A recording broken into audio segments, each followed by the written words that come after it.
Pemerintah Kota Bengkulu Senin lalu mengumumkan hasil seleksi administrasi calon pegawai pemerintah dengan perjanjian kerja atau P3K tahap 2. Dari jumlah pelamar P3K sebanyak 1.309 orang yang merupakan pegawai tidak tetap atau PTT, yang dinyatakan lulus seleksi administrasi atau memenuhi syarat sebanyak 831 orang.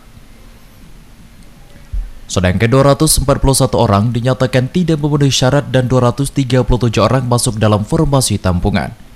Mayoritas pelamar yang tidak memenuhi syarat ini, 90% diantaranya adalah PTT yang melamar formasi di P3K Kota Bengkulu, tetapi bekerja sebagai PTT di luar pemerintah Kota Bengkulu, baik kabupaten maupun provinsi. Sedangkan 10% lainnya yang tidak memenuhi syarat merupakan PTT pemerintah kota yang kurang dari 2 tahun bekerja. Saat ini, usai pengumuman administrasi, pemerintah membuka masa sanggah hingga 27 Februari mendatang. Selanjutnya terhadap PTT yang masuk dalam seleksi tahap kedua, akan mengikuti seleksi berbasis komputer pada April mendatang.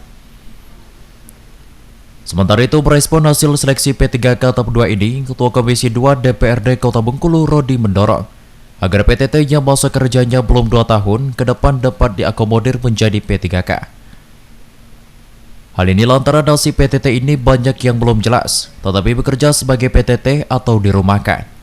Seperti di DPRD Kota Bengkulu, ada beberapa PTT yang tidak masuk seleksi tahap kedua karena belum 2 tahun bekerja, dan hingga kini belum jelas pengajiannya. Bahkan beberapa ditanggulangi oleh masing-masing pribadi Dewan Kota. Belum 2 tahun, jadi minta tolong pada pemerintah kota diprioritaskan. Jadi kalau dirumahkan kan kasihan, dia nggak ada kerjaan. Nah, untuk saat ini kan ada beberapa PTT yang dirumahkan itu yang di bawah 2 tahun. Sekarang kan masih kerja seperti biasa. Nah, kalau untuk honorernya itu kami dari DPRD Kota ya inisiatif sendiri.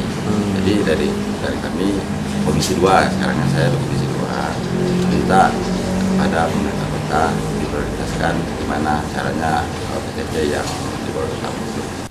Sementara itu, sebelumnya pemerintah kota mengatakan hasil komunikasi terakhir ke pemerintah pusat tetapi akan mengusulkan PTT yang belum 2 tahun bekerja di akhir 2025 untuk menjadi P3K pada tahap ketiga.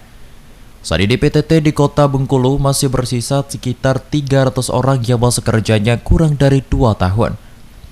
Pemerintah kota juga menjanjikan sembari menunggu formasi P3K, para PTT ini tetap akan dikerjakan oleh pemerintah dengan SK kontrak. Perdiduan Syarbe TV melaporkan.